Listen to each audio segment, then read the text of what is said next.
Hey everyone, good morning. Welcome back to the channel S S uncut. কেমন আছো তোমরা সবাই? আশা করব প্রত্যেকে খুব ভালো আছো। আমিও বেশ ভালো আছি। আমরা তো ঘুরতে এসেছি আলিবাগ, তোমরা আমার শর্টস থেকে জেনেই গেছো। তবে আজকে মনটা একটু খারাপ, কারণ একটু পরেই আমরা বেরিয়ে যাব।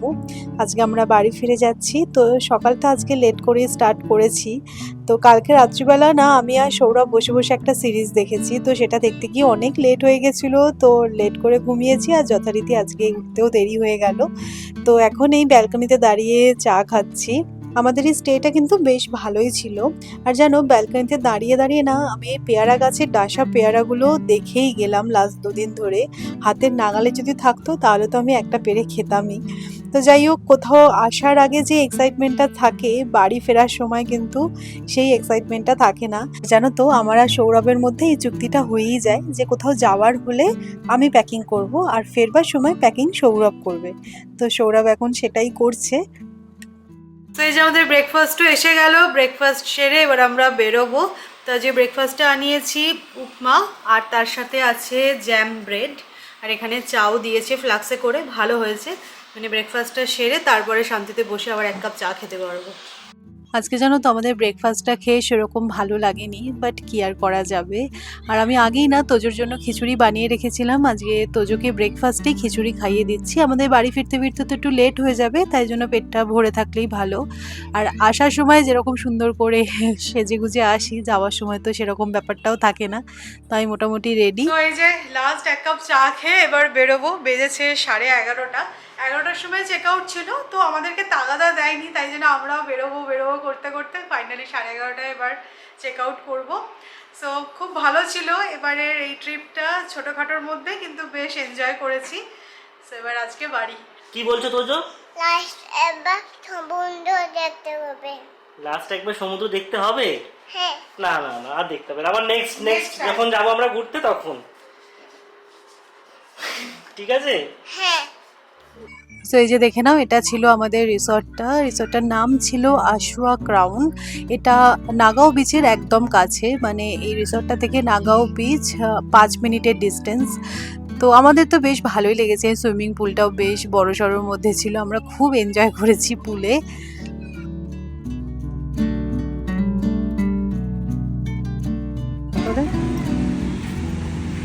এই সমস্ত জিনিসপত্র নিয়ে বাড়ি ফিরতে হবে। ট্র্যাক্টর, তার মধ্যে আবার ঝিনুক আছে।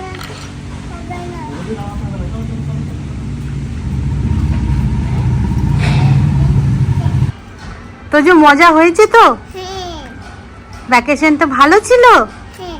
কি কি করলে তুমি? থামো। টিভিটি। অ্যাক্টিভিটি। চলো মানডে থেকে অ্যাক্টিভিটি স্টার্ট আবার। Let's go. Let's go. আস্তে আস্তে।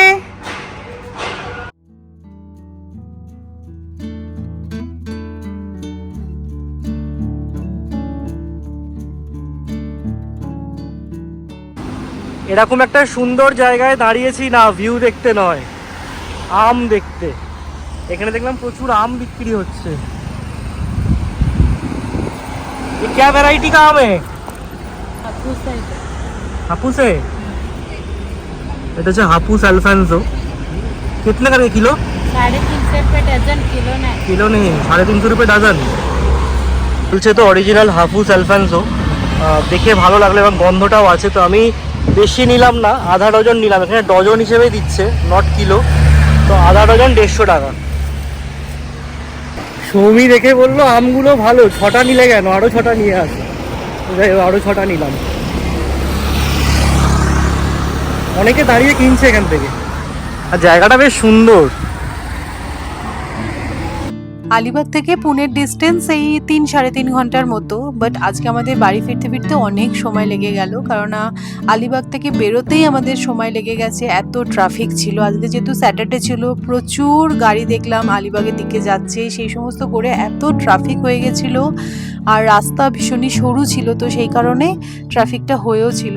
তো যাই হোক, আমরা একদম সেফলি বাড়ি পৌঁছে গেছি।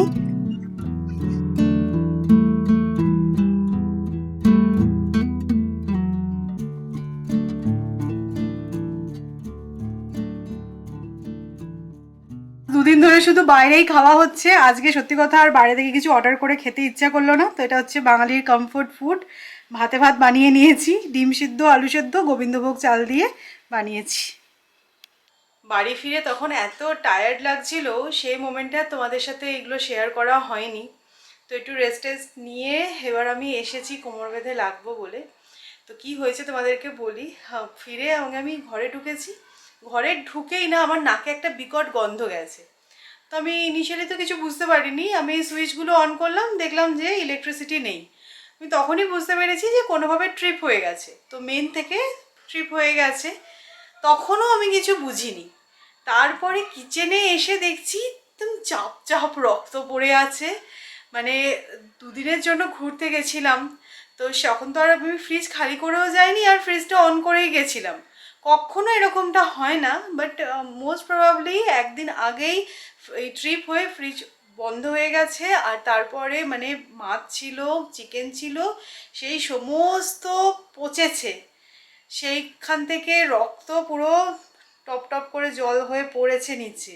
মানে তার একটা বিচ্ছিরি গন্ধ, মানে বুঝতে পারতাম। আমাদের ঘর বন্ধ ছিল, মানে কি বলবো সেই মোমেন্টে আর কি।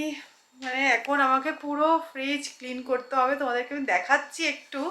মানে যদিও বা এটা দেখানোর মতন বস্তু নয়, মানে ফ্রিজটা খুললেই গন্ধ আসছে নাকি। তো আমি সামনের দিকটা একটুখানি ক্লিন করেছিলাম, এখন উঠে এসে দেখছি আবারও এখানে পড়ে আছে। আমি ফ্রিজটা তো চালিয়ে রেখেছি, মানে সাংঘাতিক বাজে অবস্থা হয়ে গেছে। মানে কিভাবে যে পরিষ্কারটা শুরু করবো আমি সেটাই বুঝতে আর পারছি। কোথা থেকে কিভাবে শুরু করবে সেটাই হচ্ছে মেন ব্যাপার, কারণ আমাকে সমস্ত মানে ফেলে দিতে হবে। আর এখন থেকে যদি আর আমি এগুলোকে বার করে রাখি, কালকে আসবে জঞ্জাল নিতে আসবে। সেটা একেবারে যাত্রা কেস। মানে ফ্রিজের দরজাটাতে পুরো বোঝা যাচ্ছে টপ টপ করে পড়েছে। আর এই যে দরজাটা খুললাম এখন, মানে একদম ঘরে টেকা যাচ্ছে না। মানে একদিনের জন্য কি এরকম হয়রানি হবে সত্যি ভাবতে পারিনি। আরও একটা জিনিস নিয়ে টেনশন ছিল, যেহেতু ট্রিপ হয়ে গেছে বুঝতেই পারছো, ইলেকট্রিসিটি ছিল না। অ্যাকোয়ারিয়ামের যে মোটর সেটাও কিন্তু বন্ধ ছিল। ইনফ্যাক্ট আমরাও ঠিকঠাক করে বুঝতে পারিনি। ঘরে আমাদের সিসিটিভি ক্যামেরা আছে, আমরা যে চেক করবো, ঘরে তো আর কেউ নেই, সে কারণে কাউকে চাবি দিয়ে যাওয়া হয়নি আর চেক করাও হয়নি। তাহলে বুঝতে পারতাম যে কিছু তো একটা গন্ডগোল হয়েছে। বাট থ্যাঙ্কফুলি মাছের কিছু হয়নি। পাম্পটা তো বন্ধ ছিল বটে, বাট ও সারভাইভ করে গেছে। তার মধ্যে আজকে বাড়ি ঢুকেছি আমরা এই 4টে নাগাদ, এত সাংঘাতিক গরম ছিল সেই সময়তে না, মানে আরও এক্সস্টেড লাগছিল। তো যাই হোক, অনেকটা মাছ ছিল জানো তো, মেনলি মাছ ছিল, চিংড়ি মাছ ছিল, চিকেন ছিল 20 বোনলেস পিস। এত জিনিসপত্রের দাম, তার মধ্যে যদি এরমভাবে নষ্ট হয় সত্যি খুব গায়ে লাগে। কি আর করা যাবে, কখনো এরকমটা হয় না, কিভাবে যে হয়ে গেল জানি না। তবে দেখছি যা বেশ সুন্দর মেঘ করেছে। আজকে স্যাটারডে, একটা ভালো আমাদের সোসাইটির ঠিক নিচে আজকে বাজার নিয়ে বসে। তো সৌরভ সেখান থেকে গিয়ে একটুখানি বাজার করে আনুক। আমি আজকে মানে আগে ফ্রিজটাকে ক্লিন করি, তারপরে সব বাজার টাজার ঢোকানোর কথা চিন্তা করব। ইনফ্যাক্ট আজকে রাত্রিবেলা কিছু ঢোকাবো না ডিসাইড করেছি, ভালো করে সব কিছু ক্লিন করে আগে রেখে দেবো। ফ্রিজটা চলুক আজকে সারা রাত, কালকে সব কিছু আবার স্টোর করবো। এত বাজে একটা গন্ধ বেরোচ্ছে না যে বলার নয়। এমনিই দেখবে ফ্রিজ বন্ধ করে রাখলে বা অনেক দিন ফ্রিজ না খোলা হলে একটা বাজে গন্ধ হয়ে যায়, তার মধ্যে সব কিছু ওগুলো নষ্ট হয়েছে, মানে একটা বিচ্ছিরি রকমের গন্ধ। আর মাসিও এসেছে আর কি, তোজোর যিনি আর কি এই সন্ধ্যেবেলায় তোজোকে দেখে, তো তোজো নিচে একটু খেলতে গেছে। ওয়েদারটা বেশ ভালো, ঠান্ডা হাওয়া দিচ্ছে, বাট বৃষ্টি হবে বলে তো মনে হচ্ছে না। এইটুকু মেঘে কি আর বৃষ্টি হবে? কি সাংঘাতিক গরম পড়েছে আমাদের এখানেও, বৃষ্টি হওয়া করে আর বৃষ্টি হচ্ছে না। সো মোটামুটি 1 ঘন্টা যুদ্ধের পর এই কন্ডিশন। এগুলো তো সব ধুয়েছি, তো যাই হোক মোটামুটি ঠিকই আছে। এখন আগে ঠান্ডা হোক, আজকে তো আর কিছুই রাখবো না, বাট সব কিছুই দেখো পরিষ্কার হয়েছে।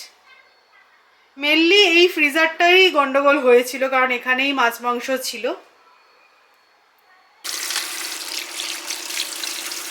সৌরভ মোটামুটি সব বাজার নিয়ে এসেছে, এগুলোকে এখন ধুয়ে রেখে দিচ্ছি, কালকে শুকিয়ে গেলে ফ্রিজে তুলব।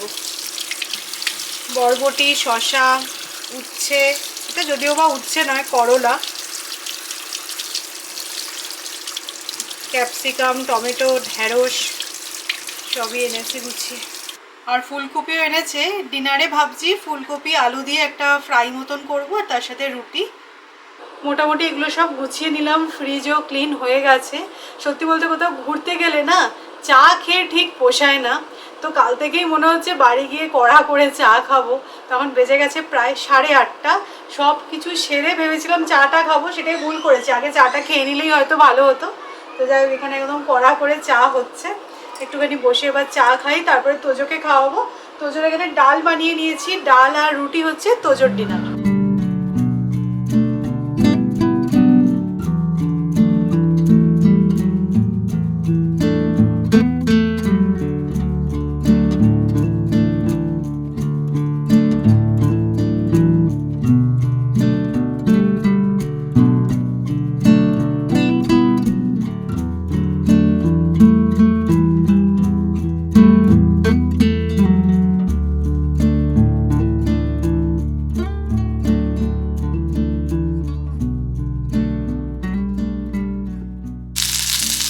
তো এই যে আমার আলু ফুলকপি ভাজা রেডি, একটু বেশি করে ধনেপাতা দিয়েছি। রুটি দিয়ে খেতে মোটামুটি ভালোই লাগে, এখনই মানে অফ সিজনে ফুলকপির তরকারি খেতে মোটে ভালো লাগে না, সাইডে একটু আচার নিয়ে নিলে আরও ভালো লাগবে। আলিবাগ থেকে ফেরার সময় যে আমগুলো নিয়ে আসলাম তার মধ্যে থেকে দুটো অলরেডি খাওয়া হয়ে গেছে বিকেলে, দারুণ টেস্টি। তো যাই হোক, তখন তো ডজনে কিনেছি, ডজন 300 টাকা বলছিল, তো মনে হলো একবার ওজন করে দেখি যে কত হয়েছে। তো আমি এই ট্রেটাকে প্লেস করে টার করে নিয়েছি, তো 312 মাইনাস দেখাচ্ছে এখানে। এবার এটাকে প্লেস করে ওজন করি 2 কিলো, মানে 10টায় 2 কিলো, মানে আরও ধরো 200 গ্রাম বা 250 গ্রাম হবে, মানে 2 কিলো 250, 300 টাকায় খুবই ভালো ডিল পেয়েছি। আর আমগুলোর স্বাদ তো জাস্ট অতুলনীয়। ফ্রিজে রেখে দিতে বলবো সৌমিকে, এখন বেশ 3-4 দিন ধরে জমিয়ে আম খাওয়া যাবে। তো চলো, আজকে ব্লগটা এ পর্যন্তই। আশা করব তোমাদের ভালো লেগেছে, আর যদি ভালো লাগে তাহলে অবশ্যই করে শেয়ার করো, লাইক করো, আর চ্যানেলটাকে সাবস্ক্রাইব করে নিও। নেক্সট ব্লগে দেখা হচ্ছে, ততক্ষণের জন্য টাটা।